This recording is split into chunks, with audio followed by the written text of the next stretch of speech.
let's start. So, as usual, I have some notes. Try read. I need to read. So, for Hok Seung Ying Kuen, Act One, Scene Three. It's like a comedy, as I said. The interpretation of a comedy is very useful to understand, and the Battle of the Ten Tigers. So, the second part. I start with thank of to all the people who wrote me, because this video, there's not so many people attending the live thing, probably for a matter of time during the day and local times, but they I see that there is a substantial number of downloads after and views after I put it online. So thank you to everybody. I received quite a number of emails and messages. I try to answer to everybody. So let's start getting to the thing. I have some consideration before getting into the technical things. So we said that forms are the way the old masters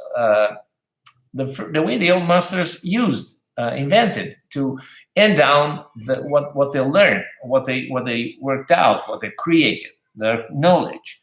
But we must understand that forms are most of all are allegories of created to make teaching, learning, and training easier. So this is what we are. We must always keep in mind. So that training the forms is good, but is never a substitute for understanding and using one's consciousness, one's consciousness to find the real meaning of the movements. And so for this reason, we are not looking forward to focus on the details of the forms, because the details bring to personalization. One tends to adapt the form to his personal configuration, body size, grade of athleticity, and so and so. But this is good if he has a deep consciousness of what the thing is about, of the deep principles. Because if you know the principles, you can end down the principle, you can use them, and then personalize the styles. If you focus just on the style, you screw up everything. So you contaminate and you pollute. So that's it. Master Chan Hon Chung never focused on the details. He focused always in his teaching. He focused on the concepts, on the underlying concepts that are a few and that are common to a lot of different martial arts. For example, I just a brief example. I see a lot of people that discuss and ask me also about the tiger claw, if the hand must be 90 degrees, 45, 30 degrees, if this, well, that is irrelevant. The important thing is what underlie the idea of the tiger. So is the idea of always taking control of the space and of the situation. And that's how my master Chan Hon Chung taught. So another thing, I said that the Hok Seung Ying Kuen could be by itself a style of Kung Fu. It does everything. But now I want to go even farther. The Battle of the Ten Tigers could be a style in itself. It has everything in it. It's so perfect, so wonderful that it has really everything, and it can grant enough stuff to train and to understand. You can work all your life on the Ten Tigers battle, and you will be you will become a good martialist. Okay, so that's it. A few observations before we start is observation one. There's two parts in the 10 tigers, in the 10 tigers bell. The first part is a part where there is one opponent and the continuity on the scene. The second part is where there is multiple opponents, and each opponent is dealt with one single action. So each action is something against one opponent. And this is interesting because each part represents, gives an idea of how to deal with different situations. It gives a good content of training. So training, the first part, means understanding the idea of never grant the initiative. So keeping the control and the initiative. The second part trains the sequence of perception, intention, sight, and action. So, and keeping the momentum. This is really what the Faux Hok is about. Another observation. In the tigers, there's always the question, what does this hand does, what does this hand does, and this is a block. And one thing you will understand is that in the Hung style is not about blocking. It's about using the bridges, connecting with the opponents, and taking control of the opponents and on the space, most especially of the space first, and then of the situation. But don't think the movements as something about blocking. In fact, you don't block. You always try to take control. So if you understand this, that the movements are about taking control and striking, you will perform a better better technique. And there's the bridges. Bridges involve, the Battle of the 10 Tigers has a lot of bridges, but mostly there's the gong yao, so there's strong and hard and soft. And then there are other 4 bridges that are very evident. There's everything, nearly everything, but the P, that is crowd and one, so it's deflect. And then there is the chun and ting. So where chun is the short strike, and ting is the last strike, the strike that wins the battle. So these are the bridges that are more involved. And then there is a couple of observations that are together that are about what you have to forget. You have to forget a few things that are forget what your opponent does. To take control, you don't need to wait for your opponent's move and block and counterattack. What you do is as soon as your opponent moves, you take control of the situation, conquer the space, crowd the space with a P bridge, and get into the action and take control of him and eventually defeat him. And the second, also forget, after forgetting your opponent, forget your arms and legs, because you don't need to concentrate on arms and legs. What you want to do is concentrate on your whole body, but especially on the waist, which is where all the action comes from. And this is mostly what I wanted to tell you before getting into the part of the Battle of the 10 Tigers. So battle, we let me see if there will be some problems because the space is not enough. So I might need to go back and forth.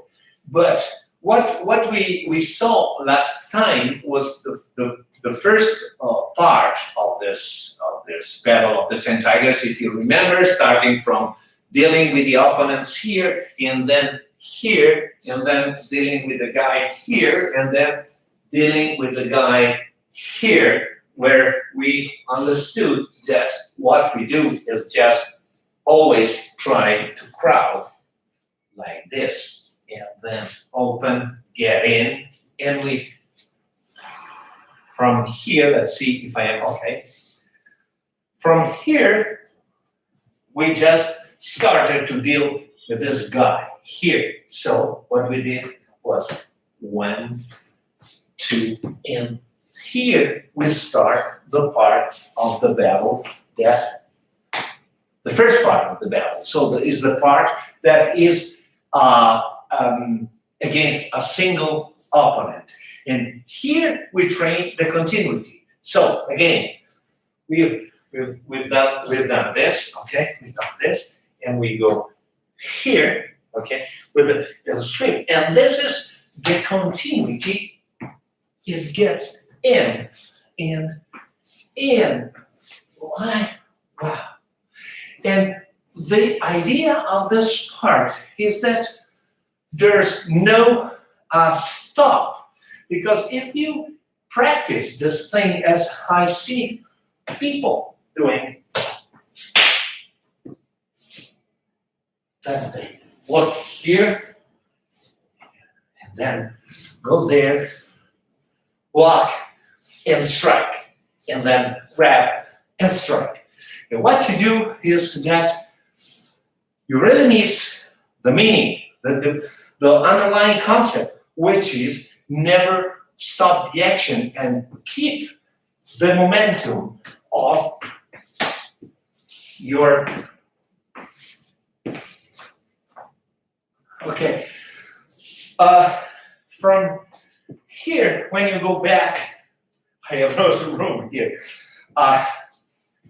You are using the one bridge, okay? So it's like control. It's double control. Don't lose the momentum. Get in, and then this is just grab whatever comes. So the idea is not to just say uppercut and then I don't know what, because I see much what other people do. I have enough of what I learned. But the idea is that uppercut and then the double pound and strike.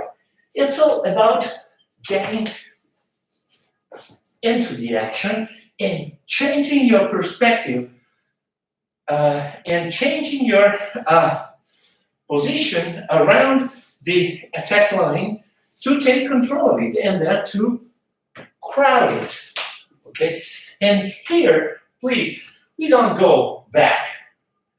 We just change.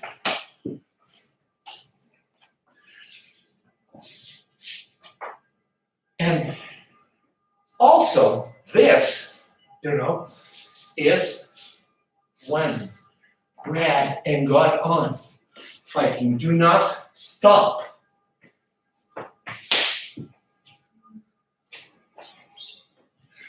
If you stop, you lose everything. Just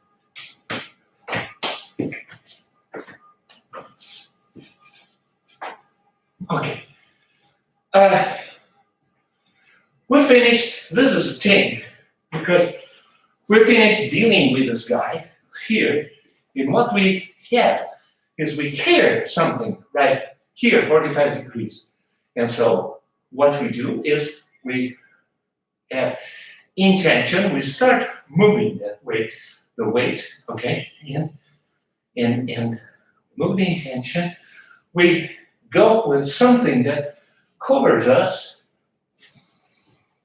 there, okay. So again, from start.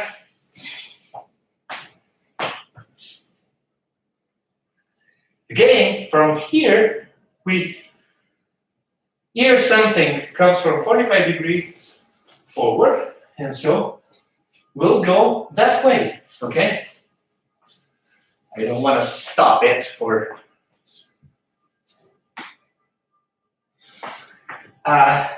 again, this guy will strike and we'll get into it. And so we keep on doing it.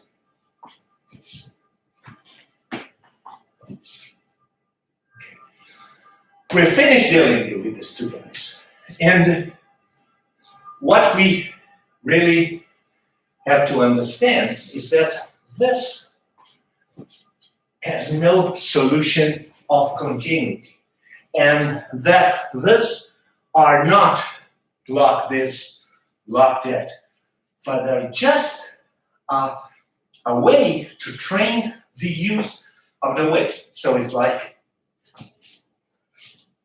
it's this. This has, if you have an attack line, never lose one of the hips. Always stay focused. And this is exactly what we are doing there. We do not lose the hips, okay? Then, let's go on. What we see now is that there is somebody, we hear somebody coming from there. We are in a weak situation because from here, just turning would be really inefficient. So what the old guy decided to do was to rotate and go around the other side to create some momentum, And so in this situation, we see the double tiger claw as a sweeping technique where we just, sweep whatever the space. We get into the space, sweeping up and striking whatever you get. That can be, you can think it as a knife to the neck, as a palm strike to the face, whatever. But the important thing is that the momentum is kept, okay? And this is exactly what we do. And after that, we keep moving because the guy that we have already defeated two times comes again.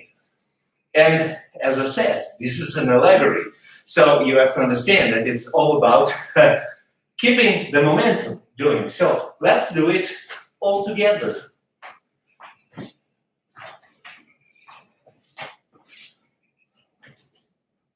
Okay, so again, here, we hear something coming from here, we turn, we crowd, we have this hand that can be everything. Just is a way of occupying the space. It's the first part of the P bridge, but we continue with the P bridge, And, boom. Okay, and then we do it again.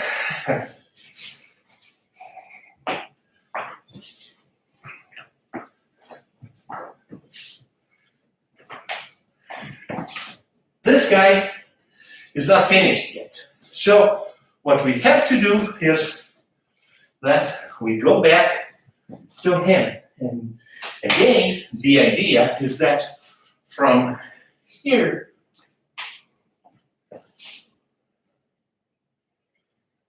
we create a momentum again, and we get in.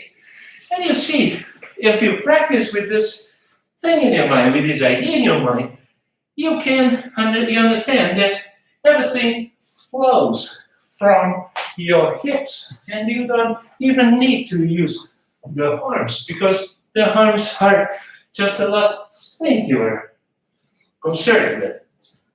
Everything is about the hips. So, here, something new happens. And this something new is about the Drankman, okay?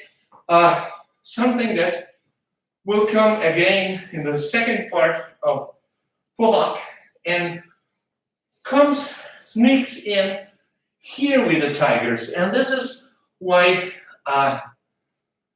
you must put a great deal of attention on this. Because this, from here, what you do is just that you go there.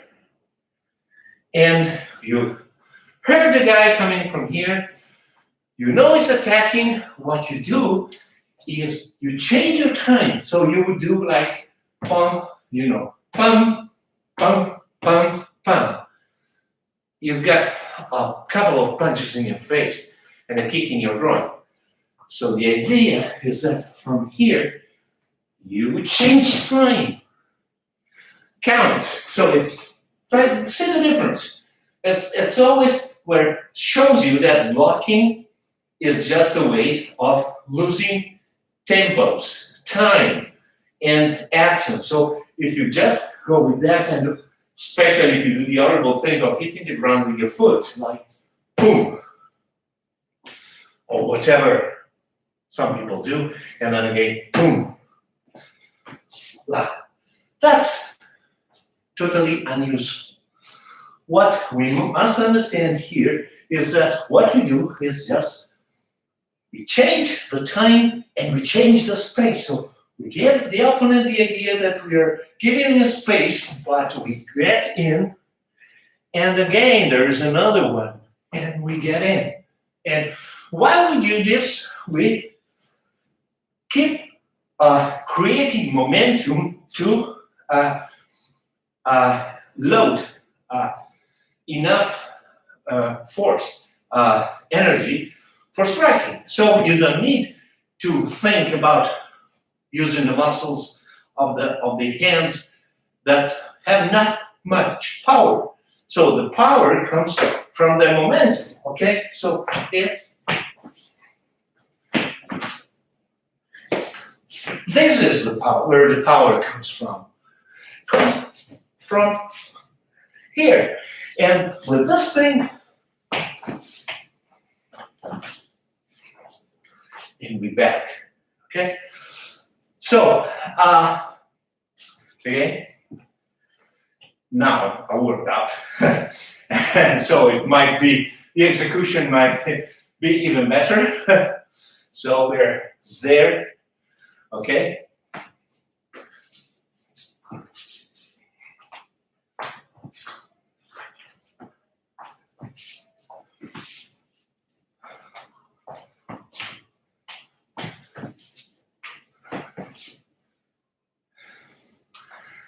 What you want to bear in mind is that it's correct to execute the form in its manneristic way.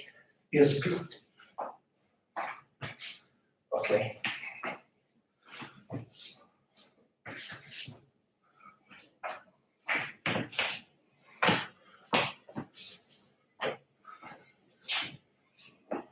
But you must, if you want to understand and practice it proficiently, you must understand what underlies. And so, which is the momentum.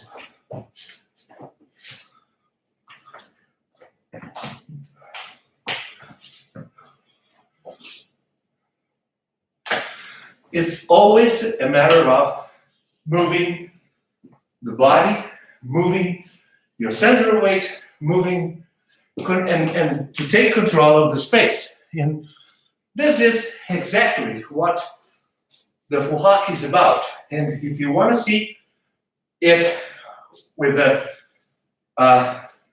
idea of think different, don't block, get all of the space. Don't grant your opponent any occasion to take the initiative. You know, you're the one who controls the action, and this is what the Hung style is about. It's about taking control using the bridges. So what we do is one. Okay, this is one. Control, you know, that can be whatever, would be projection, can be, but the idea is that you just turn. I just recently, today, I saw a wonderful video on a group about the Okinawa ancient karate, where there is a Chinese master of Chen Dai Chi Chuan, that shows, gives the idea of the Chinese fighter who never gives up and never leaves the opponent. So the idea is that you keep,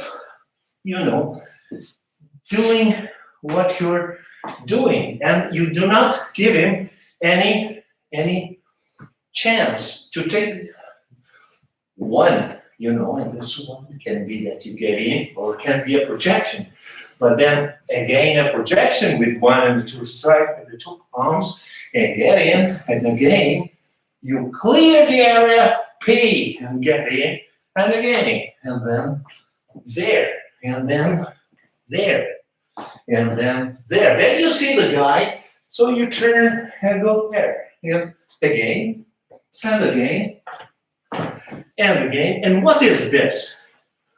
This is exactly what we did at the beginning of here.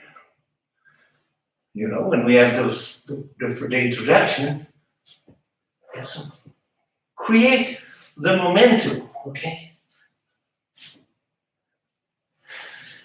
This is exactly the same, and it's exactly the same here, and exactly the same there. And this is obviously a way of make it, how can I say, the image of what underlies, which is load in with a low idea of low create, active, loaded, relax, just to let the spring explode. And this is it. So, Hok, but I should say Hung style, and I should say Chinese Kung Fu, but probably martial arts, good martial arts, are not about wasting time on the details of the movements. Those come later. I suggest, if you are also a teacher, or if you are an advanced practitioner that gives suggestions, please keep your attention on not on the details, but on the foundations. So always on the fact that it's the hip, the waist that controls everything. So if you end up with the wrong position, it means that you didn't use your hip. You cannot, if you have your waist is open, if your rear foot points outward, it means that you're not using the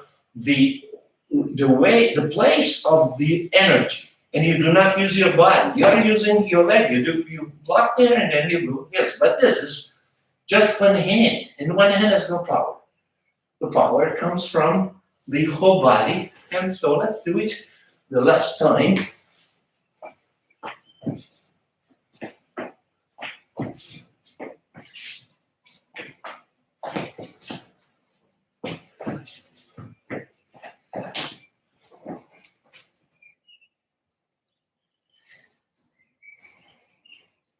This is it.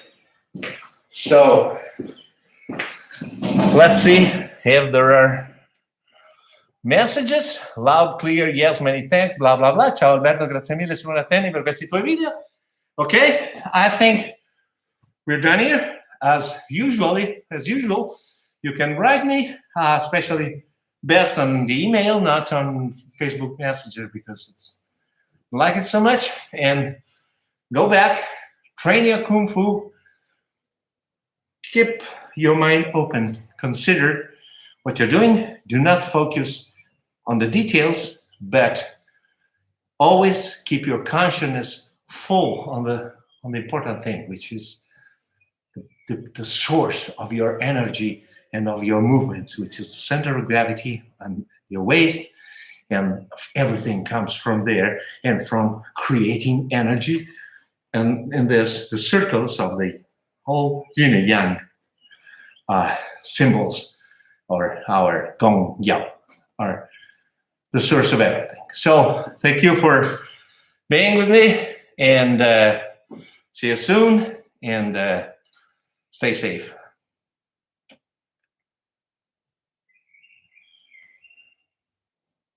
Okay, Simone.